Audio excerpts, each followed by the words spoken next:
Gen AI or agentic AI engineering job life cycle. In the very first step, we will be starting with a problem statement. In problem statement, we need to understand what we are trying to automate or what we are trying to solve. And next, we need to decide between whether we are using existing LLM models or we want to develop AI from scratch.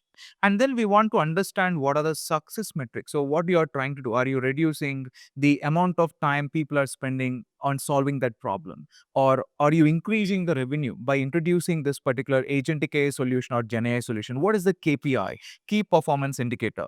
And what is the scope? Can you really solve this particular problem? And then you need to work around data discovery. And you need to work around what is the right model selection and the stack selection. Like you're choosing between the base model, your understanding between the performance and a less billing. And you need to customize how to customize this base model using prompt engineering, RAG, fine tuning, pre training.